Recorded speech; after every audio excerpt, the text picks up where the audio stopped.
1989 जिस दिन शिलान्यास हुआ उस दिन देवोत्थानी एकादशी थी। फर्स्ट कार सेवा जिस दिन गोलियां चलाने की बात हुई 30 अक्टूबर 1990 देवोत्थानी एकादशी थी।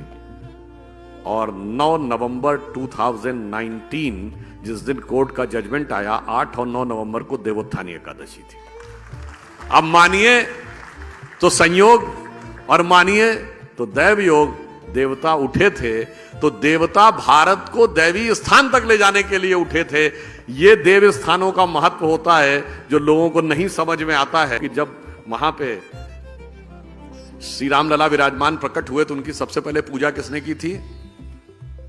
महंत दिग्विजयनाथ जी ने। 1986 राम जन्मभूमि न्यास के पहले अध्यक्ष कौन बने? महंत दिग्विजयनाथ जी के शिष्य महंत अवैधनाथ जी। और जब 2019 में शिलान्यास हुआ तो मुख्यमंत्री कौन थे? महंत अवैधनाथ जी के शिष्य योगी आदित्यनाथ जी। तो मैं इसलिए कह रहा हूं कि जो हमसे पूछते थे कि मंदिर वहीं बनाएंगे और तारीख नहीं बताएंगे, वो तारीख नहीं थी, भारत के काल चक्र में विकास की गति का संकेत था। इसीलिए ये कहा गया है भगवान राम के लिए कि तात राम नहीं नर भूपाला, भुवनेश्वर कालहु कर काला। भगवान राम व्यक्ति नहीं है, वो संपूर्ण विश्व के स्वामी है। इसलिए उनका मंदिर कोई इमारत नहीं थी और मंदिर की तारीख कोई डेट नहीं थी, वो भारत के एलिवेशन का था। और ये भी संयोग देखिए, वो तब मंदिर बनने जा रहा है अगले साल। कब बनने जा रहा है? जब हम 5th लार्जेस्ट इकोनॉमी हो गए। और 5th लार्जेस्ट इकोनॉमी किसको हटा के हुए? ब्रिटेन को हटा के, जिसने हम पे हुकूमत की। आप काल चक्र की गति देखिए ना। और मजे की बात यह कि हिस्ट्री में जो बताया जाता है कि हमको अंग्रेजों ने यह कहा कि हिंदुस्तानियों पे इसलिए राज करना जरूरी कि इन्हें राज करना नहीं आता है। आज उनके यहां इतनी उठापटक हुई सरकार में कि एक इंडियन उनको बता रहा है कि राज कैसे किया जाता है। और अब हम कह दूं, जब राम मंदिर का शिलान्यास हुआ तो आप में से शायद बहुतों को ध्यान हो कि पहली ईंट किससे रखवाई गई थी?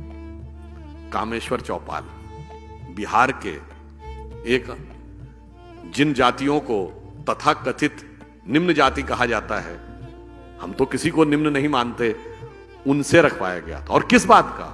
मंदिर निर्माण के लिए जो शास्त्रीय विधान है, वो जो शास्त्र है उसे समरांगण सूत्रधार कहते हैं। और समरांगण सूत्रधार के अनुसार शिलान्यास में 4 वो रखी जाती हैं ईंटें, जिन्हें कहते हैं नंदा, भद्रा, जया, पूर्णा। और उससे साथ हमने पहली 5वीं ईंट पहली रखवाई थी। किससे?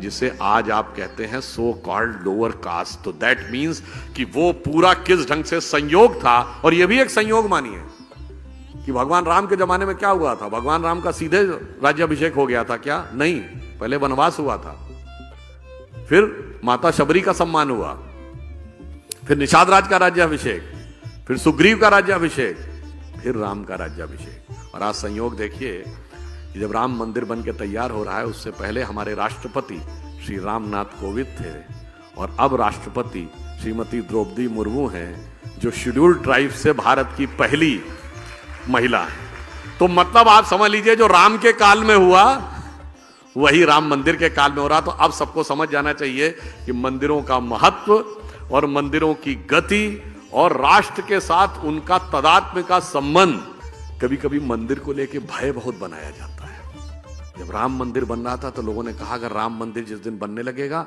उस दिन मिडिल ईस्ट के देश पेट्रोल देना बंद कर देंगे। आज राम मंदिर भी बन रहा है और अबू धाबी में भी मंदिर बन रहा है।